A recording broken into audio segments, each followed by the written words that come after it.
Setelah rampung menyelesaikan syuting film Kang Ma bersama mantan pemain Extravaganza, Aming berencana membuat program komedi yang melibatkan para mantan pemain Extravaganza seperti Tora Sudiro, Tike Priatnakusuma, serta pemain lainnya. Aming mengaku dirinya sudah berkonsultasi dengan Tora Sudiro mengenai proyeknya itu. Saat ini dirinya hanya ingin mengikuti tren komedi yang mulai menjamur kembali dan membuat suatu karya yang dapat menghibur masyarakat luas serta menghasilkan pundi-pundi uang. Kendati demikian, di tengah kesibukannya menjadi seorang aktor, Aming memberikan tips untuk menyalurkan energi yang ia punya. Dirinya menyebutkan hidupnya jauh lebih damai dan tentram dengan menjauhi pertengkaran dan berhenti berjulit. Lantas, apakah menurut Aming, dunia komedi saat ini memiliki perbedaan yang spesifik? Kayaknya. Emang udah berapa lama nggak ketemu sama mereka mungkin? Lama kan? Enggak, gue terakhir sih ke rumah Tora ya ngobrol, kita mau bikin project bareng. Makanya pas nih emang gue di callingnya emang baru-baru, maka tadi beneran gitu. Maksudnya di callingnya baru, pas ada Tora ya udah gue ambil ada DJ segala macem kan. Nah, udah pas ketemu pura-pura aja lu gitu. Gak ada omongnya. Kangen gak sih syuting bareng udah berapa lama?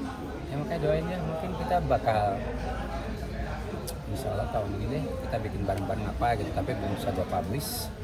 Masih cooking dulu, masih preparasi dulu, nggak mau sesumbar dulu sih, tapi mudah-mudahan ya ini gue spill dikit aja supaya mengobati kekangenan apa penonton setia kita lah. Dan mungkin gue ngerasa kemarin kan genre film horor kan lagi puncak-puncaknya, mungkin bentar lagi horor masih, tapi gue liatin sekarang tuh arahnya ke komedi ya. Kayak terakhir seperti cerita Pasutri Gadget tuh ya, lucu banget tuh, sama kayak si Agak Lain gitu kan. Jadi gue ngerasa waktu yang tepat buat comeback bikin konten komedi, terlepas dari emang pergeseran genre juga. Orang kan makin stres ya, jadi orang emang makin mengerikan gitu kan, makin brutal. Harus kita lembutin dengan komedi ya, biar teralihkan, nggak terlalu brutal dan nggak terlalu pada psycho hari gini ya gitu. Kita tuh kalau kata netizen nggak laku ya gitu, kalau kokornya muncul di TV ya gitu. Ya jadi dalam hati aduh gue udah cukup banget nih hidupnya gitu kan, sombong gak apa-apa lagi udah gitu kan. Nggak, jadi emang enggak, maksudnya kayak kemarin kan gue sempat vakum bikin karya seni Psycho Diva lah. Gue juga sekarang mulai lagi second breakthrough lah di film-film. Walaupun di film-film juga emang bukan branding lagi ya, emang gue kayak mau lagi nih, kayak berkarya lagi, berkesenian lagi, film-film lagi nih udah mulai nih. Kemarin kayak bentar lagi kan tau lah ada bocoran belum bisa gue publish, belum, tentang salah satu legenda Psycho Indonesia gitu kan, mau keluar, udah selesai syutingnya filmnya, ntar gue publish kalau udah official gitu kan. Tapi udah mulai gue posting di Instagram gue kan. Kemarin Badara Wuhi juga gitu kan, udah gitu naundinya kemarin series juga sama Amanda Manopo kelar, terus apa lagi ya ini gitu kan. Nah makanya ini waktunya kita bikin lucu lagi ya, mungkin Aming Wati is back kali ya. Yalah, maksudnya kita harus ngadain edukasi publik juga bahwasanya ya gue emang aktor gitu kan dari dulu. Gue aktor, gue gonta-ganti peran. Mungkin ya ikutin masanya gue tahu breakthrough gue di acara komedi yang dimana gue berperan jadi apapun, yang kebetulan yang jadi highlight kan peran-peran transgender gitu kan. Nah tapi semua orang tahu bahwa yang tahu gue dari awal gue aktor multi karakter gitu kan, yang bisa peran apapun, salah satunya peran transgender. Jadi emang murni keaktoran. Ya kalau nggak mau gue udah kayak yang lain kali ya nggak sih?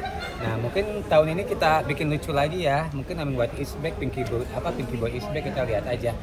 Kan kita tahu bareng gue kan, bener nggak? Nah makanya ini gue lagi cooking, lagi siap-siap ya. Ini gue spill dikit aja. Dan kalau ditanya, gue berharap sih teman-teman sahabat lama udah kayak second family gitu, Tora apa segala macam balik lagi ya. Tapi mengingat jadwal mereka, even mereka jarang muncul di TV, tapi kan filmnya gitu kan, kegiatan di luar film kayak Tora misalnya sama prediksi, Ronald Tora Omes sama prediksi sibuknya kayak apa, Omes sama podcast mas lah ya kan, terus di Corona sama MC. Jadi walaupun nggak terlihat di layar kaca, tapi mereka warawiri di big screen, di off air segala macam. Makanya yang paling susah adalah ngumpulin talent lama karena kesibukannya pun masih kayak sama kayak dulu kan. Termasuk gua juga kan untuk ya hal paling sulit dan paling bikin pusing nyatiin jadwal. Gua enggak deh. Kayak gua enggak, kayak energi gua tuh kayak nggak habis-habis. Maka gua mikir karena energi gua nggak habis-habis daripada dipakai yang enggak, mending gua alokasiin aja untuk bikin karya, untuk bikin produk-produk kreatif gitu. Gimana tuh energi nggak habis-habis? Ada tipsnya nggak sih? Tipsnya apanya? Olahraga mungkin atau Namaste aja. Namaste, zen, namaste. Terus dibawa santai, kurang-kurangin drama. Kalau gua ya, kurang-kurangin drama, kurang-kurangin julid, kurang-kurangin cari duit dengan bertengkar dan berkelahi. Walaupun itu jadi rezeki sebagian orang ngejudgment, kayaknya gua nggak milih di sana. Jadi gua kayak apa ya, I'm gonna live peacefully aja lah ya, berkarya dengan cara gua gitu. Jadi gua emang jaga energi gua sampai nggak habis-habis ya, jangan buang energi untuk sesuatu yang nggak penting, yang buat yang penting. Tapi kami ngikutin konsep komedi yang kekinian gini gimana sih? Ya, ada perubahan nggak sih dulu? Pasti dia adjust lah. Tadi masuk kan, tenang gue mau bunglon kan. Tadi gue masuk kan, bener deh, masuk aja. Cuma kalau komedi zaman sekarang tuh ya sebenarnya namanya komedi itu sama-sama aja. Komedi itu berkembang, dunia kreativitas termasuk dunia komedi itu berkembang seiring perkembangan zaman. Yang bikin beda cuman implementasinya, ya nggak sih? Esensi komedi dulu sama sekarang sama aja, cuman mediumnya yang dulunya analog sekarang kan digital gitu aja kan. Dan namanya komedi itu nggak pernah usang, nggak ada istilah wah udah lewat gitu kan, nggak ada. Tapi kan yang namanya tren bisa dibuat, bisa dibikin selama ada cuannya gitu kan, apa yang enggak ya, bener nggak? Punya duit mah kagak bisa dijin bro, dia nggak sih? Jadi nggak ada istilah udah lewat atau apa. Makanya pas gua bikin yuk seneng-seneng aja, ketawa-ketawa lagi, udah lewat, bukan masalah udah lewat, BG banget, kita mau udah berkecukupan, kita pengen seneng-seneng gitu kan, pengen ketawa-ketawa, kita main bareng, kalau jadi berkah, jadi lagi alhamdulillah, kalau enggak juga bodo amat gitu ya. Nah, kita mau bersenang-senang, kadang gua belajar dari misalnya Vincent Desta, Prediksi, ya enggak, yang lain-lain dari seneng-seneng semua loh itu semua, tiba-tiba malah jadi lahan duit, jadi berkah. Nah jadi gua nggak mikir, balik lagi duitnya habis, udah nggak ada program, enggak. Hidup sendiri sudah sesuatu udah cukup kok. Cuman pengen berkaya lagi bareng-bareng mereka tetap.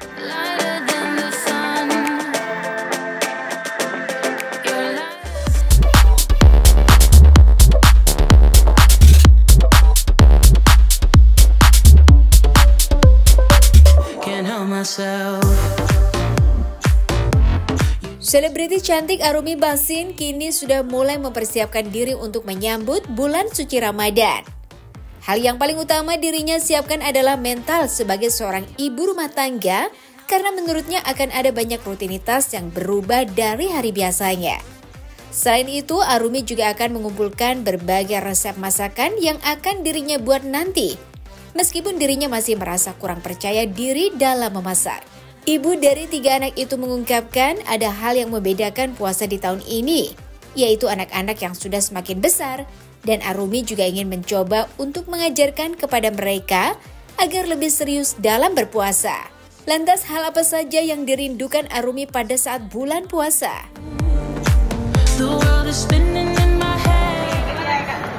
Persiapan menyambut bulan puasa adalah persiapan mental.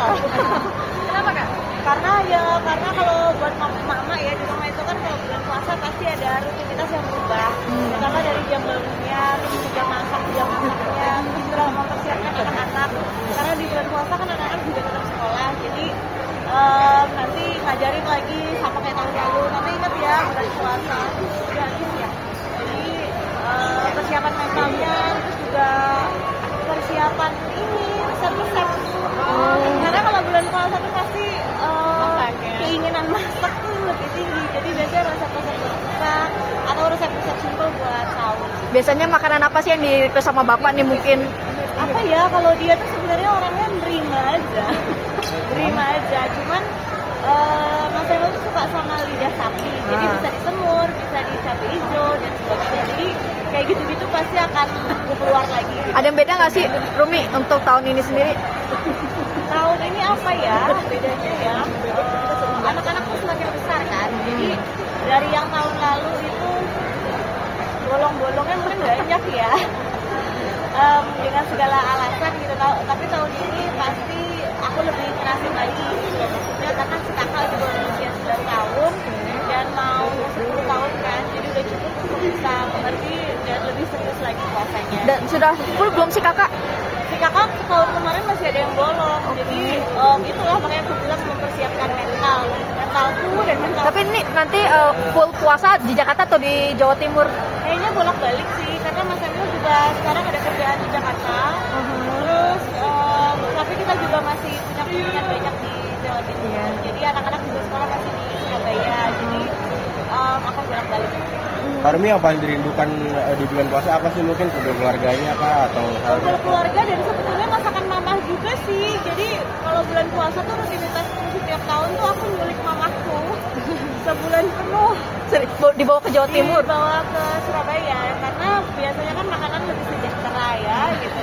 Aku kadang-kadang masak, tapi kalau nggak ditemenin mama tuh kadang-kadang lebih nggak pede. Atau misalnya aku banyak keluar kota atau bahkan banyak buka puasa bersama nemenin Mas Emil. Jadi lebih aman lah gitu di rumah. Berarti masih kurang pede untuk hal masak-memasak nih?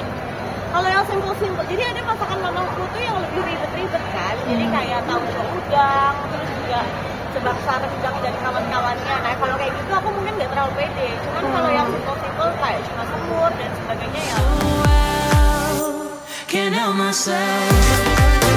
Di samping dirinya yang sedang mempersiapkan kehadiran bulan suci Ramadan, istri dari Emil Dardak itu masih terlihat muda dan menawan, meski usianya telah memasuki kepala 3. Ternyata Arumi memiliki rahasia dalam menjaga penampilannya. Salah satunya adalah dengan mengurangi pikiran overthinking yang dapat membuat wajahnya menjadi lebih tua. Lantas apa saja rahasia lain Arumi dalam menjaga penampilannya itu? Di umur sekarang 30, perubahannya semua ya, metabolisme. Perubahannya secara mental tuh lebih dewasa. Juga kalau dari fisik ya aku bilang tadi metabolisme lebih rendah ya, jadi rasanya tuh makannya tuh lebih sedikit tapi badan lebih cepat jadi. Ada wish tersendiri nggak sih di tahun ini di kepala 3? Apa ya wish listnya? Nggak ada sih, general aja, tapi yang pasti pengen jadi orang yang lebih baik sih buat diri sendiri, buat jadi lebih baik sebagai istri, jadi lebih baik sebagai ibu. Kemarin juga dikasih surprise kan, ucapan ulang tahun tuh dari kami semua. Yap, gimana nih mungkin? Alhamdulillah ya masih diingat ya. Itu ringkas nggak sih ucapan ulang tahunnya sendiri tuh kemarin? Enggak sih, cuman apa namanya buat suami aku kan orangnya lebih kalem, kaku gitu ya. Jadi dia mau mikirin kayak gitu tuh itu sebenarnya it's something big gitu. Mungkin buat pasangan lain tuh ya itu wajarnya kayak gitu. Cuman kalau buat suami aku mah bukan dia nggak peduli, bukan, cuman karakternya tuh kaku gitu. Jadi dia untuk bisa kasih surprise, nge-reach teman-teman untuk beliin ibu kado yuk, beliin ini yuk gitu. Kado istimewa kemana apa? Aku udah kode keras sih. Aku minta hair dryer. Aku minta hair dryer karena hair dryer udah lama kan. Sebenarnya pengen beli sendiri mbak, tapi gak enak. Aku kok pengen dibeliin suami gitu. Jadi kemarin kayak gitu. Akhirnya aku mau kadonya hair dryer gitu. Dalam hatiku ya kalau dia lupa ya aku beli sendiri ya gitu. Cuman alhamdulillah diingat. Jadi Bisa usia yang ke-30 tahun ini kan banyak juga netizen yang bilang katanya diri kakak pasti seperti apa namanya? ABG, awet muda.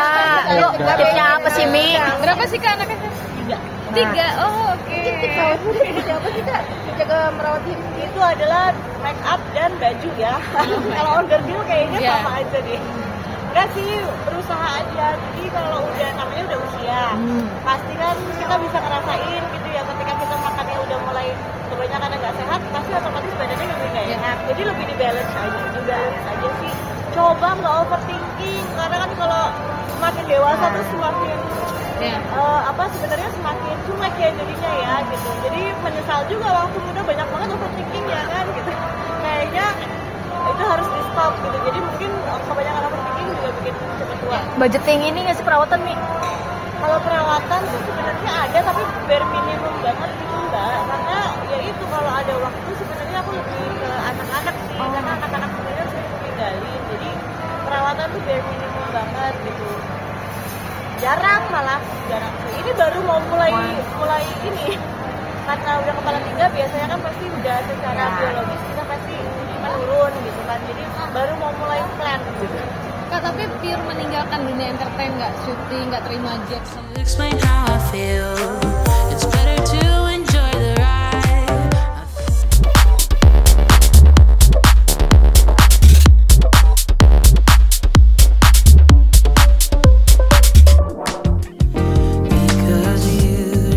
Lahir dari pasangan musisi Adi MS dan Memes, membuat Kevin Aprilio yang merupakan pianis dari grup musik Viaratel ini menjadi terbiasa dengan dunia musik sejak kecil. Kevin mengaku dirinya telah menyukai musik sejak masih duduk di bangku sekolah. Meski saat ini telah memasuki usia kepala 3, tidak membuat Kevin lupa dengan segala kenangannya di masa SMA dulu. Dirinya mengungkapkan hal yang paling ia rindukan pada masa tersebut, yaitu seperti makan di kantin, bermain basket, hingga ke warnet bersama teman-temannya. Lantas bagaimana tanggapan Kevin terkait kasus bully yang terjadi saat ini?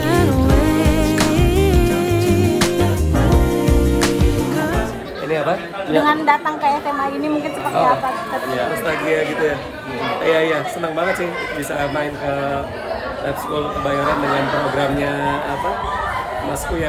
Jadi dia tuh orangnya selain peduli sama sosial, pembicara top juga. Jadi kehormatan lah. Saya kalau dipanggil dia suruh ngapain saya kalau lagi bisa. Tapi pernah punya pengalaman gitu kan ketika sekolah dulu? Dibully enggak pernah sih.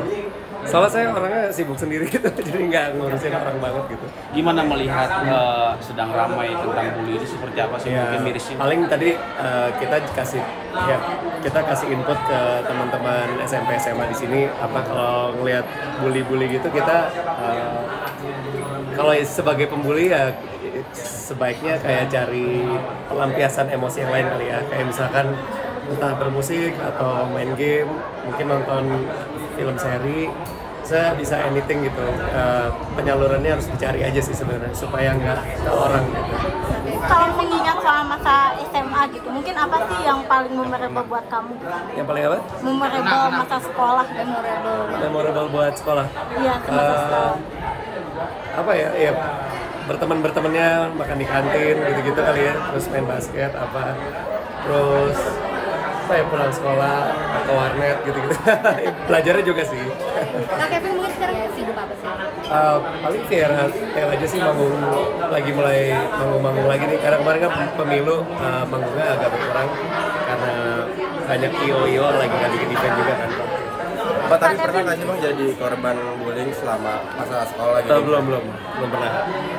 Ya, sekolah saya jarang ada bully karena kalau dulu di sekolah saya tuh ketat banget. Kalau ada yang bully dikeluarin gitu. Kak Kevin kan informasinya juga agak keras banget kalau sekolah saya.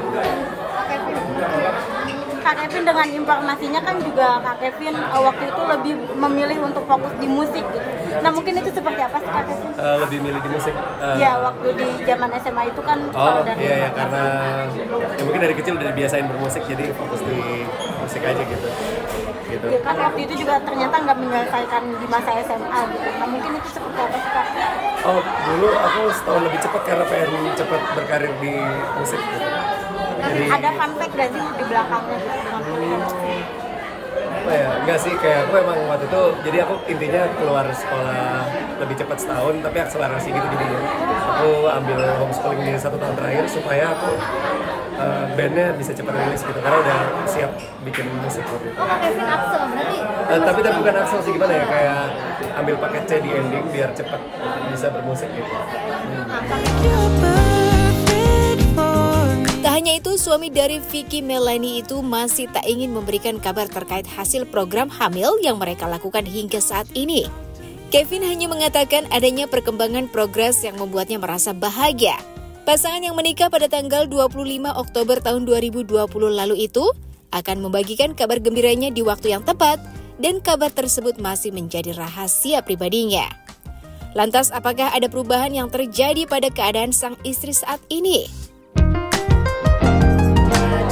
Ada artikel di bulan Maret 2023 Kak Kevin sama istri sempat bilang ini program mungkin sudah terrealisasikan. Itu sebenarnya aku nggak bisa ngomong sekarang sih. Ntar deh ada waktunya deh. Tapi kayak aku lagi happy sih. Doain aja, doain.